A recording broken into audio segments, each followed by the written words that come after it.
What's up, what's up? It's your boy Yali, aka that Ohio boy, and you tuned into Hip Hop Junky Radio with Cool Ty, Jigga Jigga G, and we out. Hey, this is Yaz, and you're tuned into the Hip Hop Junky Radio Show with Cool Ty, Jigga Jigga G. Yeah! What's up, what's up? This is Digga Digga, aka Dirty Harry, yeah. And you are checking out the Hip Hop Junky Radio Show with Cool Ty, Jigga Jigga G. Digga Digga, y'all.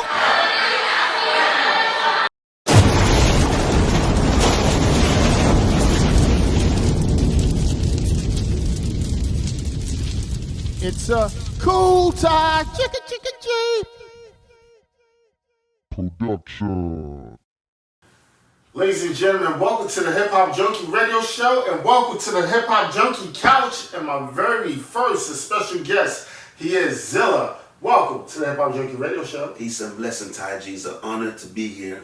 Hip Hop Junky World. See, I'm all messing up already. Yes, so okay. Peace and blessing. It's an honor to be here. Good to see you. What people might not know is that this is not your first time on the show. Very first time I caught up with you, where was it? Heavy Hitters Boxing Gym? Yes, Heavy Hitters. It was the ring mic, open mic, and it was wonderful. And that was my first time being on your show, which was a pleasure, man. I see them views out there.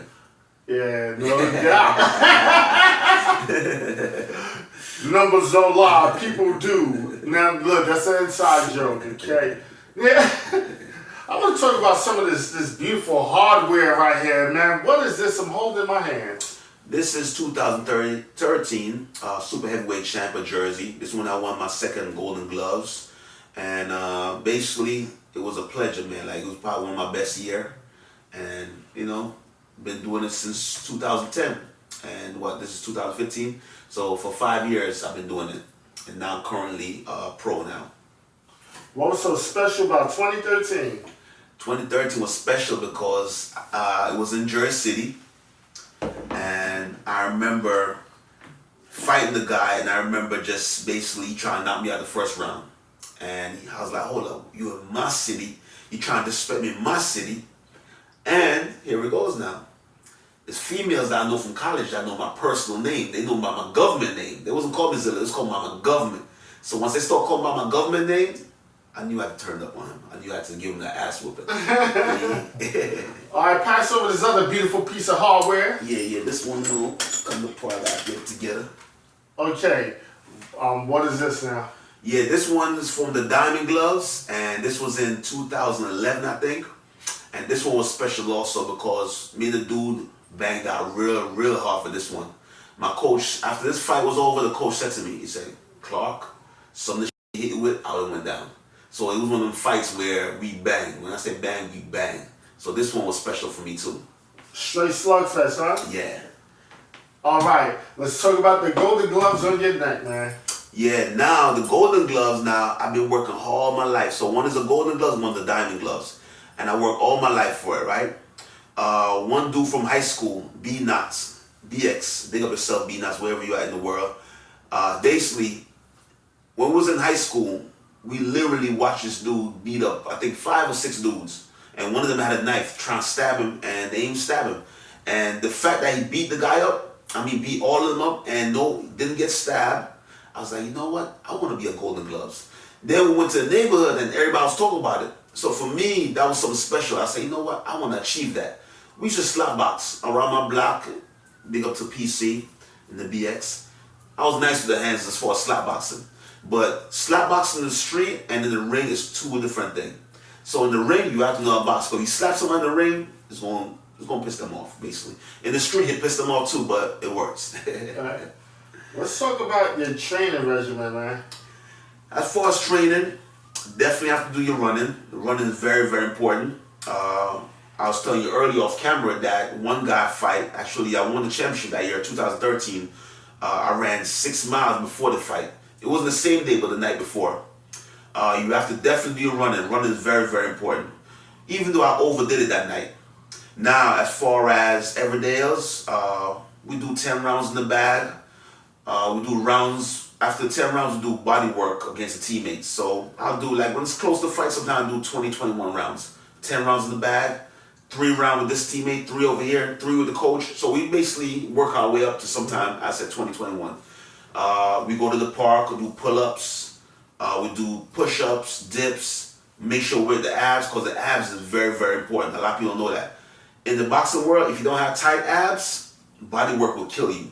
And I ain't gonna lie, we ain't gonna say no name on camera, but you know, my ribs right here still sticking out. Because when I first start, somebody bruised my ribs. We ain't gonna say no name though, we're gonna keep it off camera. Okay, no doubt. Now, you just got your license to go pro, is that correct? Yeah, definitely, in August. What are your thoughts on, and I gotta be kind of careful with this question. Yeah. What are your thoughts on the enhancement drugs? Legal and illegal, I guess we'll say. All right, first and foremost, if the drug is legal and it's not a banned substance, then it's cool. Now, I don't think it's fair if one fighter is using it and others not. I definitely don't think it's fair. But if the drug's illegal, definitely it's illegal for a reason. And we definitely don't condone no drugs. No drugs, not at all. We don't condone it. Now, as far as protein shakes, some guys take it. When I was when I used to train before I even start boxing, I used to take protein shake with my, workout. I try to get my more lean muscle. But as a boxer, muscle is sometimes not the most important thing, because sometimes it slows you down if you have too much muscle. Mm-hmm. So my coach was like, Clark, stay away from the weights. And I did. So Coach Felton, you saw, right? I stay away from the weights and I've been working to my advantage. I still do my push-ups and my pull-ups, so you need those. Like regular natural workout is very, very good for boxing. I just heard a report the other day that too much protein would shorten your lifespan. See, yeah. See, I'm happy I don't take it no more. That was years ago. I used to take it when I was at Lincoln. I remember we used to coach, take it, lift the weights, but I say I haven't done weights in years now. So I cut all that out. I basically do my bullet. Shout out to Bullet, you know what I mean? You know about the juicing. Yeah, I got the bullet and it's dusting in there because I don't like how stuff tastes in there. The vegetables, I never knew the definition of bland until I used a bullet. Yuck. Nah, to be honest with you, it's very healthy. And my first time fighting was on the first time I realized that I need to watch my blood pressure. Because all my life, I never really had to worry about the doctors. I never had no pain. Except for when I hurt myself. But as far as like regular, I thought I was in the best shape of my life until went to the fight and I found out that my blood pressure was high. So I started doing my bullet. I start eating healthy. I start, staying away from fried food. Try to bake a lot of things, and basically my blood pressure now is like almost perfect. Went to the doctors a few months ago. It's like perfect right now. So boxing, I could tell people, saved my life. Wow. Yesterday was the biggest holiday of the year, food-wise, Thanksgiving. How did that work out for you? Oh yeah, I eat. I'm a super heavyweight. As a pro, it's heavyweight, but as an amateur, super heavyweight. And we don't have to watch our weight. Now, when it's close to fight, you definitely gotta make sure you eat right, that you can be strong in the ring. But now I'm on break, and it's Thanksgiving, so shout out to my aunties and uncles, my father that cook, because we have the curry goat, we have the oxtail, we have jerk turkey, jerk pork, everything. All right. So to my island part of my family, big up. Okay, speaking of the jerk food and stuff, man, you should have been to the award show because I had some food catered this year, and I didn't even know they were gonna have jerk chicken on the menu, man. It was awesome. Shout out to Jeanette Cooper. Yeah, man, definitely. I should have been there. Like, I wanted to make it, man, because I'm hearing a lot about your show, man. The award show, I've been hearing a lot. But unfortunately, I'm thinking that was later on. So I end up missing the date, so I feel bad. So hopefully next year, you let me know, and I want to be there in my black tie, black suit, and show them how it's done, you know what I mean? Because a lot of people know how to get fly with it, so definitely let me know. So you gotta show them, man. I think I'm gonna put out a definition of what black ties, because they don't understand. People rolled up in there with Nikes, man, and I had to turn away some people with names. I had to turn away people who's known, man, because people weren't dressed right. And I don't want to turn nobody away, man. So yeah, follow this man next year. I see him all sharp to death. Yeah, I'm gonna try and put on something special next year. So just let me know, and hopefully I'll be a special guest there. Don't leave me out this year, hip hop. Don't leave me out. No doubt. I want to talk about, I know you were saying when it comes to eating, you don't have to worry about anything because you are a super heavyweight. Is that the case because that's the last category of weight class? Yeah. In the super heavyweight, I'm one of the small guys. I fight dudes in the past that was 285, 6'5", 285. One dude in Bahamas, he was 6'7", 237. So these are big dudes. Some dudes could go up to 300 pounds. Like one of my teammates recently, I think he fight at 330. So he fighting, big guys. So in my division, I'm the David. David referred to David and Goliath, the story. So I'm the small guy. So for me, since I'm small already, I could eat as much as I can. Compared to people in the street, they might look at me as a big dude. They might say, yo, you over 200 pounds, you a big dude. But in the ring, I'm a small guy. What does this mean to you? Oh, let's see. This one in the front we know is the murder. Okay, so let's turn it around. What does this mean to you? Yeah. In the back, this was very special for me, I remember the first time going to work and see myself on the paper, and this was special to me.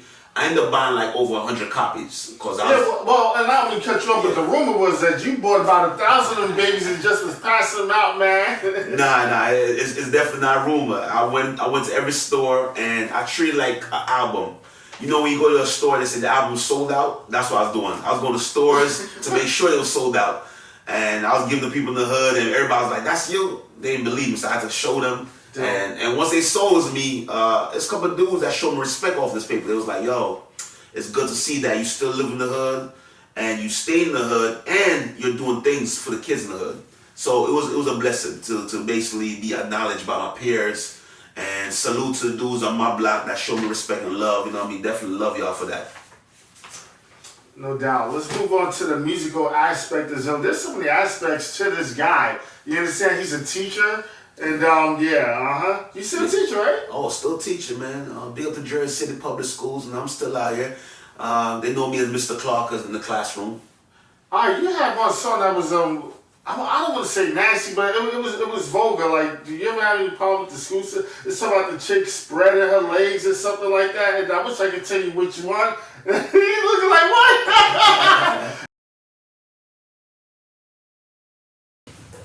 Okay, so let's clear that particular song up. All right, so the artist is Millers, who was on the song. And let them know what song we're talking about.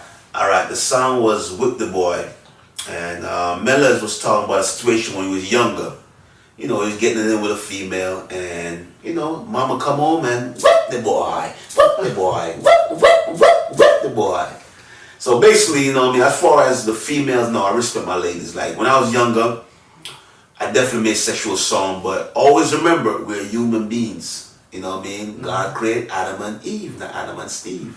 No disrespect to the others out there, but I just want to say, in our reality, we're humans, so we're going to talk those kind of talk. But as far as respecting my ladies, respecting even people in general, definitely I'm a very respectful individual. So I never will do anything to discredit myself or my art or my craft. Alright, and I'm closing up the interview. Let's talk about some of the madness that has been going on in the city. There's a lot of drive-bys and murders in broad daylight. Somebody got stabbed over here today, like broad daylight. I think there was another shooting over there. They've been shooting every day. Like every day they've been shooting for like a couple of months now. Yeah. What is in your thoughts, man? I want to say first and foremost, we have a thing called Black Lives Matter. And I want to let people know all lives matter. And that's the problem with us as human beings. We get so caught up in all kinds of things that we don't need to be caught up in the first place. Of course, we know this country was built on racism. Hopefully I said it right. But racism is all over the world. I'm come from Jamaica. And even in Jamaica, we have racism. And it wasn't against the whites. It was sometimes the light skin versus the dark skin. Sometimes it was the Rastas versus the Ballad. So racism is everywhere in the world. So in the hood right now, I see some people get upset when a white man kill a black man.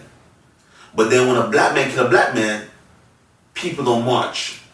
Shout out to my people that's gonna march this Sunday. I'm gonna try and be out there. We marching in Jersey City. And don't get me wrong, some people say, you know what, enough with the marching, we just gotta do more than march. I agree. As far as the senseless killing that's going on right now, I know emotions, we run on emotions, and I know sometimes dudes got paid back or their man's got murdered or whatever the case is. So to the street dudes out there, I want to say this, man. Let's start loving one another again. And I know it's hard to listen because I said it's a lot that's caught up in it. Sometimes you might have to get somebody back. Now, I don't judge a killer because I'm not the judge. I always tell people, even myself is not righteous. I try my best to live righteous, but even myself sin. So I'm not going to judge someone because they killed someone because we don't know the whole reason behind it. Now, killing because of self-defense, we know sometimes you have to do that. I never did it, but I'm just trying to say, in life, there's people that kill because of self-defense. Could we judge them? Because if we're in that situation where we have to defend ourselves, sometimes we have to do what we have to do. But as far as the senseless killing, if you're killing over colors, if you're killing because somebody stepped on your Jordans, if you're killing because somebody look at you the wrong way, no, we don't condone those. We don't condone that, and as black people, we need to do better. So I just want to say for the city, man, and a lot of times, when a person kills someone or get killed, the mothers are the one that cry. So to all the mothers that's crying right now, I want to say, you know, as Bob Marley said, baby, don't cry no more. Even though that's capable, I misquote the wrong artist. But to all the mothers, yeah, I misquote. But I want to say though, to all the mothers, I can feel y'all pain, you know. And as black people, we got to do better. We definitely got to do better. Let's stop being hypocrites. If we're going to fight for one cause, fight for the other one.